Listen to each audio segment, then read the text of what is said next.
Hello, my name is ByeongMin Kim from IIIXR Lab. Today I'll introduce the paper Teaching VLMs to Localize Specific Objects from In-Context Examples, also known as IPLOC, presented at ICCV 2025. Large vision language models recently show impressive reasoning abilities, but they struggle with personalized localization, the task of finding the same specific object across different images. Unlike standard detection, which only requires identifying a cat, for example, this problem requires distinguishing this particular cat even among many visually similar ones. The authors make three key contributions. They are the first to benchmark personalized few-shot object localization in modern VLMs, showing that current models perform poorly. And they propose a data-centric method, converting video object tracking datasets into instruction tuning dialogues where support examples are given and the model must localize the same object in a query image. Third, they demonstrate that the method generalizes across different model scales and families, achieving consistent improvements. The task is few-shot personalized localization. The model is given several support frames of the same objects, each annotated with bounding boxes, and must locate that object in a new query frame. To train the model, the authors use LoRa, low-rank adaptation, for parameter-efficient fine-tuning applied to base models. An important design choice is pseudo-naming. Instead of providing the real category label, objects are assigned arbitrary names. For example, helicopter becomes Jamie. This prevents the model from relying on its pre-trained knowledge of object categories. Instead, it forces the model to track the actual visual entity across frames. In this way, the model learns to follow a specific object rather than a generic category, which is crucial for personalization. The evaluation is conducted on video benchmarks such as PDM, Persec, and LASSOT. Evaluation metric is intersection over union, which measures the overlap between the predicted bounding box and the ground truth box. A higher IOU means more accurate localization. As you can see, baseline models perform poorly. With fine-tuning, however, performance rises and larger models see further improvements. Another striking result is that in many baselines, performance actually declines as the number of shots increases. Lava, for example, drops by more than 20 percentage points from 1 shot to a shot. In contrast, IPLOC with pseudo-naming shows much gentler declines and sometimes even improvements, demonstrating the success of the fine-tuning strategy. In summary, IPLOC established the first benchmark for personalized few-shot localization, proposes a data-centric method using instruction tuning and pseudo-naming, and achieves significant improvements across multiple models and datasets. The broader message is that careful data design and context-aware training can be more important than model size for enabling personalized object localization. Thank you for your attention. Hi, I'm SeungJeh in IIIXR Lab. Today I'm talking about the transformer-based neural rendering of triangle meshes with global illumination called RenderFormer. Traditional rendering is physically accurate but very slow. Recent neural renderers are fast, but they are overfitted to a single scene. The goal of RenderFormer is to solve this. It aims to learn a general rendering pipeline that works for any scene without retraining. It treats rendering as a sequence-to-sequence task. A transformer converts a sequence of triangles with materials into a sequence of triangles with final lighting. Let's look at how it works. The pipeline has two main stages. The first stage is view independent. Its job is to calculate global illumination. Basically, it figures out how light bounces between all the triangles in the scene, and it does this in a single pass, which is very powerful. Next, in the second stage, the view-dependent part takes this lighting information and renders the final image from a specific camera view. It combines the lit triangles from stage 1 with the camera ray information to create the picture. So what are the key contributions? First, no power scene training is required. You train it once and use it for many different scenes. Second, it successfully handles complex global illumination effects like soft shadows and color bleeding. And finally, the entire pipeline is fully differentiable. This is very useful for future work like inverse rendering. Of course, this is still early research and has some limitations. It's computationally expensive, so it's currently limited to about 4,000 triangles. Also, it was only trained on simple materials without any textures.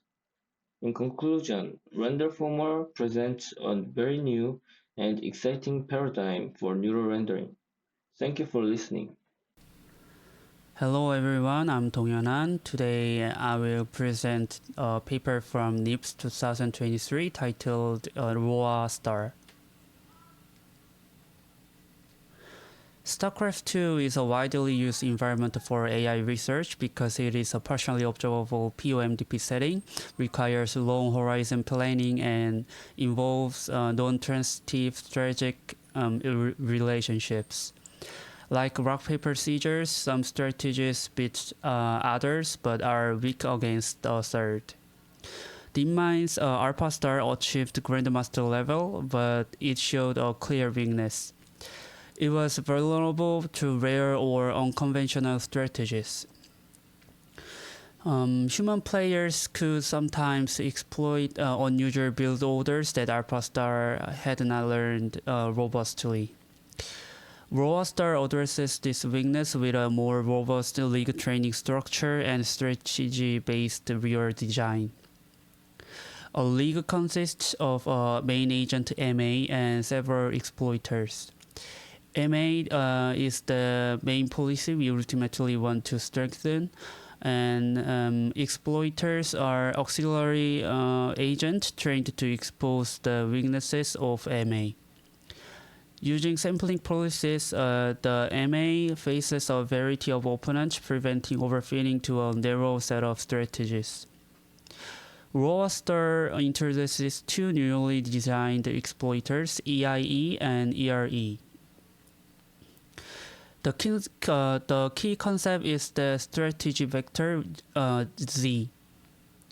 By clustering human replays, the researchers extracted early game build orders and encoded them into a compact vector representation. Exploiters then condition on Z. EIE targets strategies that the MA already performs well, digging into micro-level execution weaknesses. ERE focuses on strategies that the MA often chooses but executes poorly, correcting macro-level execution.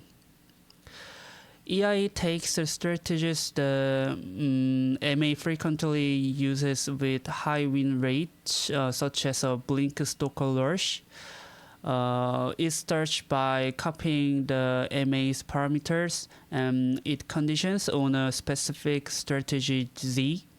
It trains mainly on battle snapshots repeatedly, simulating combat situations.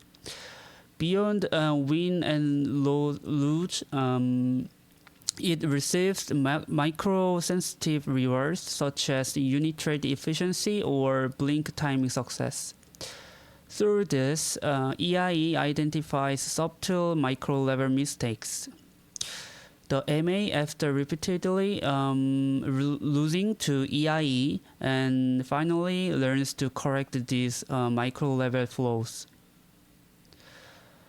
ERE, in contrast, target strategies the MA often attempts but executes incorrectly. For the example of the problem, the MA selects an immortal timing push, which is a strategy name, but fails to construct robotics. Robotics is the building of the StarCraft 2. When it fails to construct robotics at the right time, breaking the strategy. It's an example of the problem. And for the solutions, curricular reward, which is the rewards that are given only if the build order is followed in the correct sequence, preventing shortcut behaviors. And strategy guided loss is a loss that when the MA deviates, the correct action is directly supervised at that time step. As a result, ERE becomes a textbook policy for each strategy. By playing against ERE, the MA is forced to learn consistent macro-level execution, since any deviation result is losing. And for the result, ROA-Star improved the worst case win rate from 1% to 44% and achieved over 50% win rate against professional players in a 20-game series. Importantly, it reached this result with significantly greater efficiency than ROA-Star. And in summary, ROA-Star refines legal training by introducing strategic conditioned exploiters, EIE and ERE, and this makes the agent more robust and efficient to train, demonstrating that careful design of legal opponent and reward structures can greatly enhance long horizon learning in StarCraft 2. Hello, my name is JooHyun Park. Today I'll be introducing the paper Lava 3D, a simple yet effective pathway to empowering LMMs with 3D capabilities. The problem with current large multimodal models is that they struggle with real-world 3D spatial reasoning. This happens because large 3D datasets are scarce, and unlike images, we don't have a clip-level universal encoder for 3D.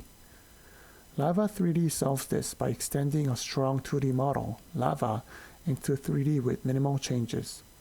The core idea is to convert 2D clip patches into 3D patches by injecting 3D positional embeddings derived from depth and camera parameters. This keeps the rich 2D semantics while adding explicit 3D spatial awareness.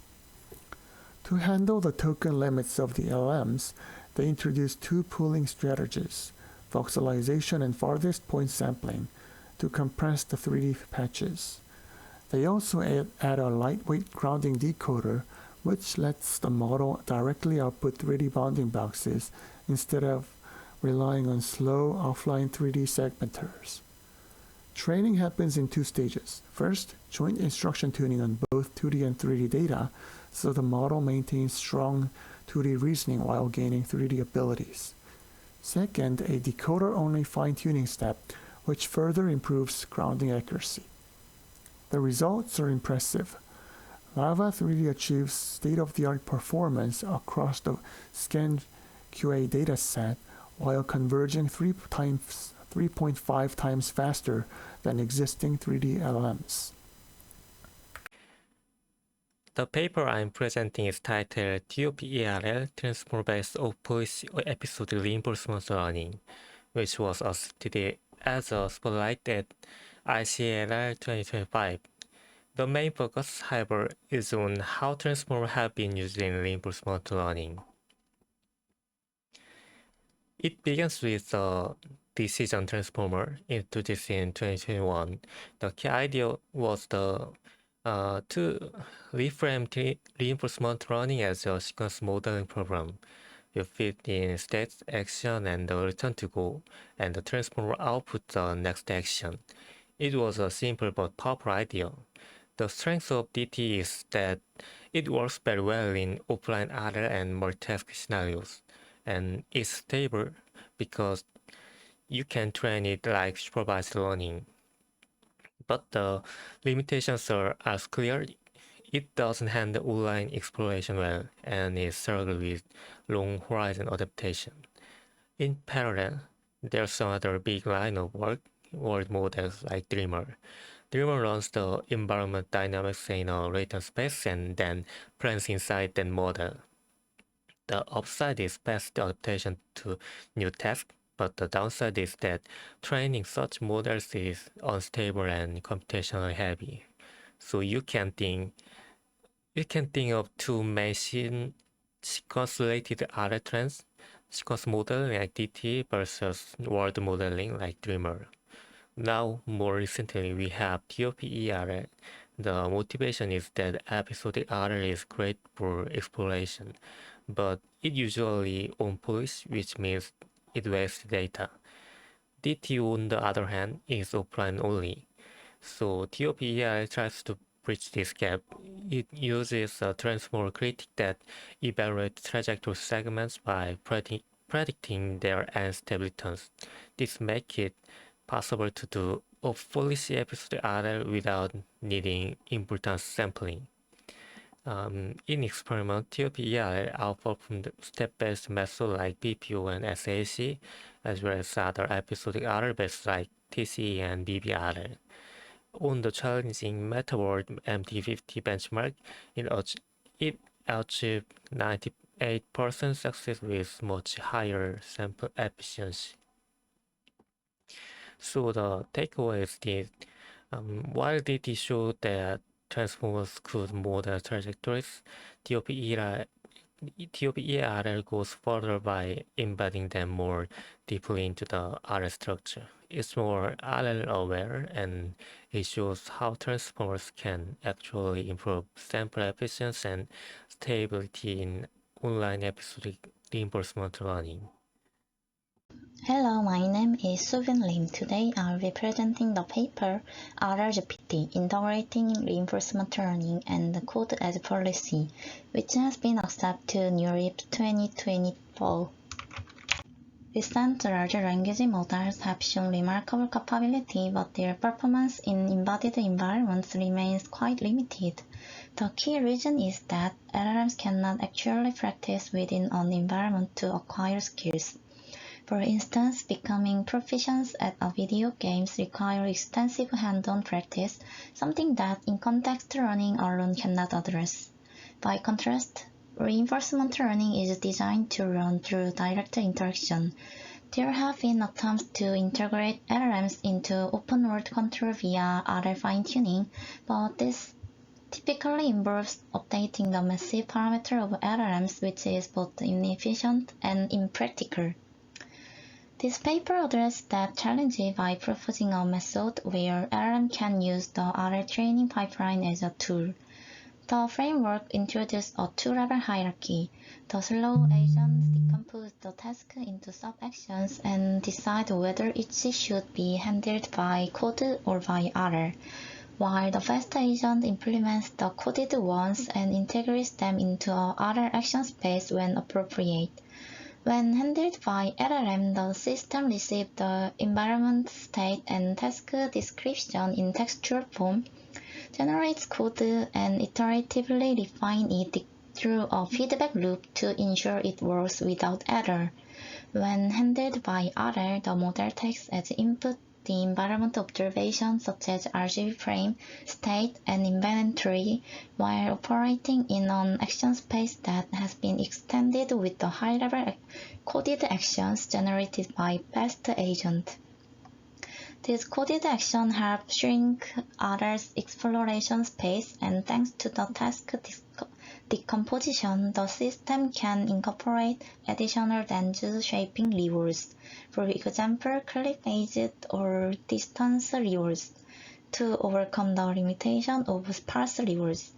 This significantly improves sample efficiency. With this approach, RL-GPT combining RL and LLM achieved higher success rate than either LM-only or RL-only methods. Moreover, it requires far fewer samples for RL training, making it feasible to train effectively, even on a consumer-grade GPU like the RTX 3090. Thank you. Hello everyone! Today I'll be presenting the paper titled Teaching LMs to Plan, Logical Chain of Thought Instruction Tuning for Symbolic Planning. Large language models excel at tasks like mathematics and coding, but they struggle with structured symbolic planning require formal languages, such as Planning Domain Definition Language, PDDL. This paper introduces PDDL Instruct, a method that uses logical chain of thought instruction tuning to teach LMs to reason about action applicability, state transitions, and plan validity. The framework breaks the planning process into atomic steps, checking preconditions, applying effects, and verifying environments, and weaves these steps into the instruction tuning process, enabling the model to not only generate a plan, but also verify its logical consistency. It uses two training phases: initial instruction tuning on planning tasks, followed by chain of thought instruction tuning, where an external verifier, VAL, checks each reasoning step and provides feedback. The others formalize planning verification as decompose of reasoning chains and show that instruction-tuned LMs develop robust planning skills that generalize across domains. Experiments on standard planning benchmark show that PDDL Instruct achieves up to 94% plan validity, representing a 66-point improvement over previous baseline models. These results indicate that when guided by explicit logical reasoning and verified feedback, LMs can reliably perform structured planning. While the method significantly improves planning, it does not achieve perfect accuracy. So, the authors suggest refining instruction data, expanding to more models and domains, and exploring self-verification to reduce reliance on external tools. Overall, PDDL Instruct bridges the gap between the general reasoning abilities of LMs and the formal precision needed for automated planning, laying groundwork for more trustworthy AI planning systems. Hello everyone, my name is SeungWon. Today I would like to introduce the paper titled Video Composition and MLLM Analyze Composition in Compiled Videos, which was presented at CBPR 2025. Let me begin with the motivation. The existing benchmark for multimodal large language model have mainly focused on content recognition. Yet, in video analysis, it is also essential to understand video composition. Elements such as camera movement, shot size, narrative flow, and editing. This is especially important for compiled videos like film, TV series, and YouTube commentary, which involve multiple edit and transition requiring shot-by-shot understanding. To tackle this, the author introduced the video composition benchmark, consists of 982 videos and 1,706 multiple-choice questions across 5 categories: cinematography, character, narrative, scene, and making analysis. In total, it covers 15 fine-grained tasks including camera movement, emotion recognition, script ordering, shot counting, and special effects. In terms of finding, Humanoid reached 86% accuracy, while the best performing model, Lava 1 Vision 72 billion, achieved 63%. The average of 33 models was 43%, only slightly above the random baseline of 25%. Model excelled at recognizing character actions and visual detail but struggled with cinematography, narrative reasoning, and counting. In summary, the studies show a 23% performance gap between humans and current model. Evaluation study highlight the importance of visual resolution, model size, and training data for improvement. Looking forward, video composition can support not only video analysis, but also automated editing and video generation quality evaluation. That concludes my presentation on the video composition paper. Thank you. Hello, today I will introduce the paper Humanoid Agents, a platform for simulating human-like generative agents. The motivation comes from the limitations of existing generative agents. Previous systems can plan daily schedules and adapt to environments. However, they rely mostly on System 2 thinking, logical and deliberate reasoning. Real humans, on the other hand, also use System 1 thinking, fast, intuitive, and driven by emotions and needs. To bridge this gap, the authors propose Humanoid Agents, a platform that integrates three key elements of System 1. Basic needs such as hunger, health and energy, emotion, and closeness in relationships. These aspects allow agents to adapt their daily plans and conversations more like real humans. Now let me explain the method using this figure. The process of a humanoid agent follows 5 main steps. First, each agent initialization. Each agent is initialized with descriptions such as personality traits and social relationships. Second, planning. This part reflects System 2 thinking, logical and deliberate planning. The agent creates a daily plan with activities in sequence. 3. Action. At each time step, the agent performs the planned activity. If the agent meets another agent in the same location, they may engage in conversation, which can increase relationship closeness. 4. Evaluation.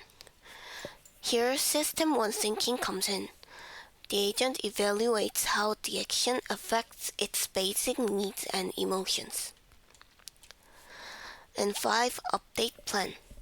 Finally, based on its evaluation, the agent can update future plans. This architecture combines System 2 planning with System 1 intuition. This allows agents to adapt their actions and conversations in a human-like way.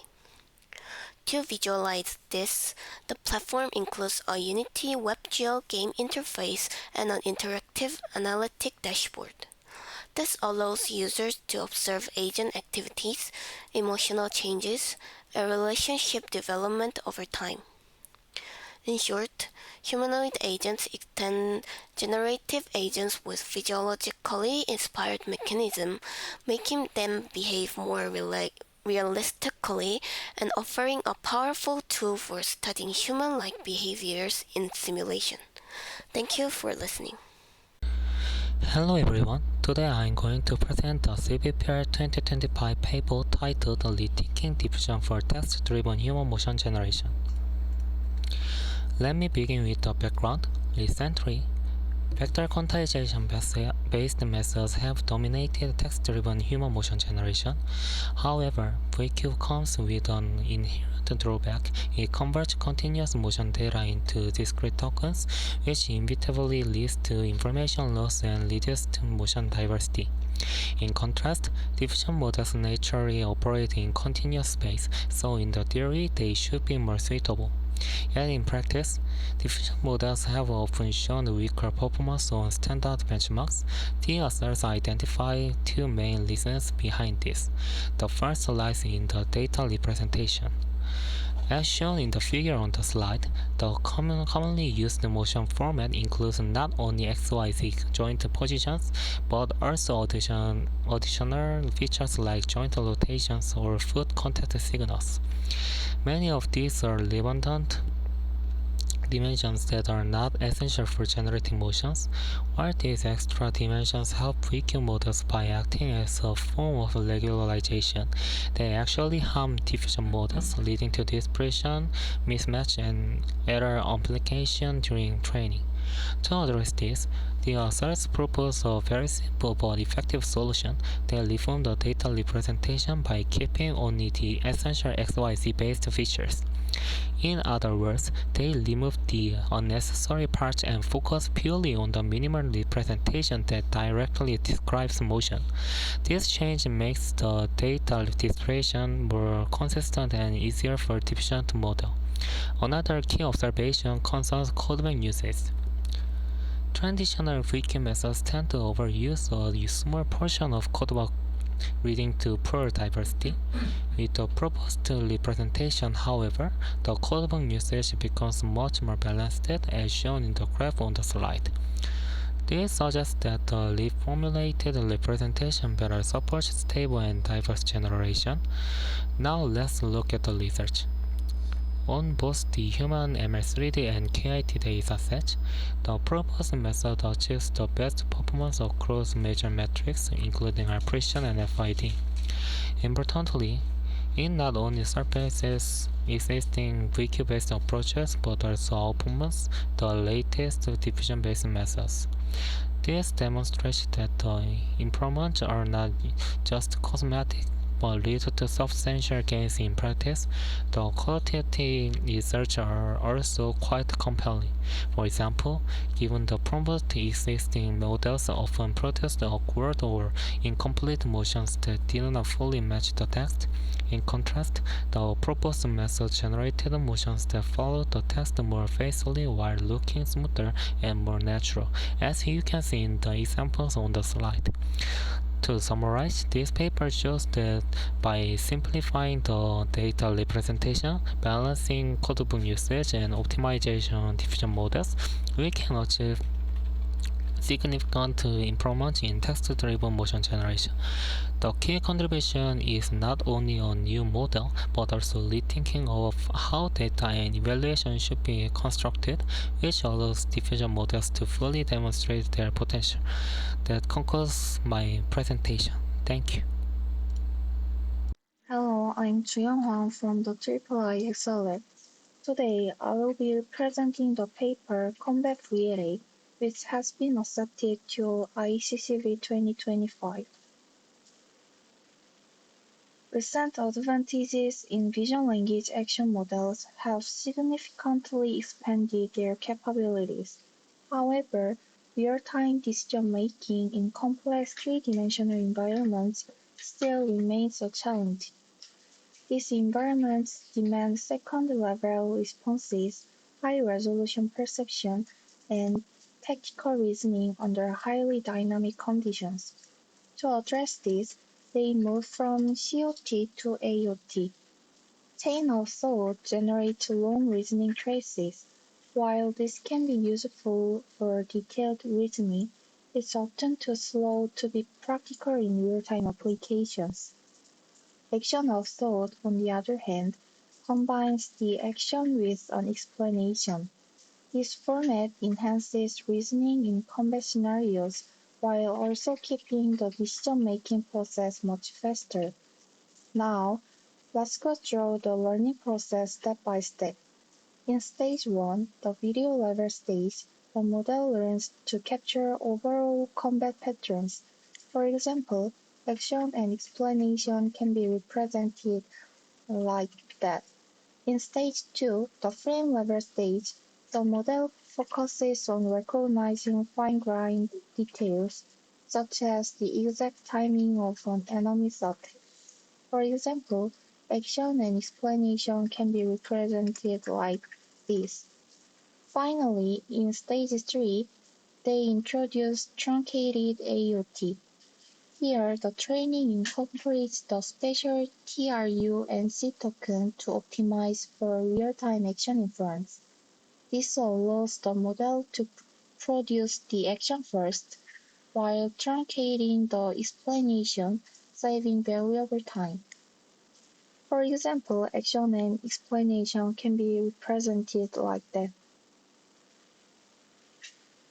And to wrap up, here is an example video. This video is only a sample, and due to time constraints, it's presented at double speed.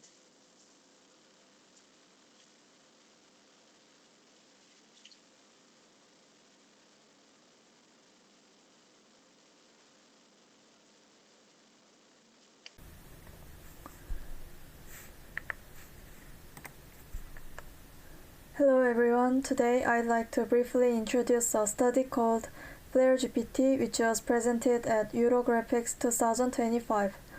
To begin with, let's take a look at the shortcomings of prior research. Traditional rule-based approaches are too rigid and fail to adapt to new situations. In contrast, data-driven approaches rely heavily on specific domains or datasets, and they often lack creativity and explainability.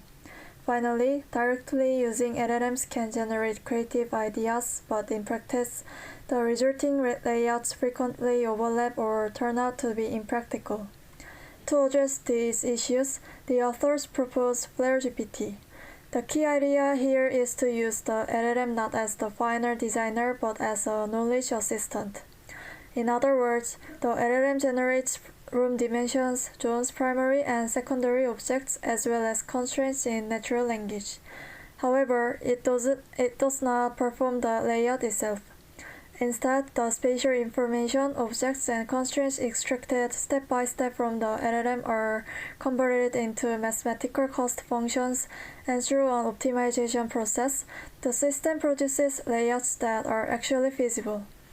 The methods can be summarized in 3 phases. First, in the language page, the LLM generates the room dimensions, zones, primary and secondary objects, and constraints. Second, in the translation page, these natural language constraints are transformed into cost functions such as no overlap, stay within bounds, and alignment. Finally, in the optimization page, these cost functions are used with the SLSQP optimization algorithm to determine the positions and orientations of the objects. In summary, RL-GPT leverages the creativity and domain knowledge of LLMs while ensuring that the final results are practically executable layouts through mathematical optimization.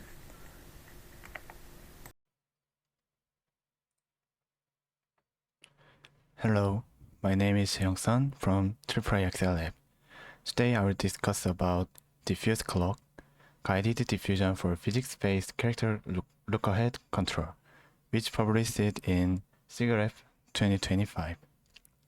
The goal in physics-based character animation is to generate motions that are both realistic and easy to control. Now, there are 2 common approaches with diffusion models. Kinematic-based diffusion model generates motion trajectories directly. It's very easy to steer with conditions like goals or text, but the motions often break physics. For example, you might see sliding or floating. Action-based diffusion, in contrast, generates the low-level control signals. Those motions are physically consistent and look natural, but they are very hard to steer and usually cannot adapt to new tasks without retraining. So the challenge is how to combine the strengths of both, the steerability of kinematic-based diffusion and the physical realism of action-based diffusion. This paper introduces Diffuse-CLoC, which stands for guided diffusion for physics-based look-ahead control. The key idea is to model states and actions together inside one diffusion model.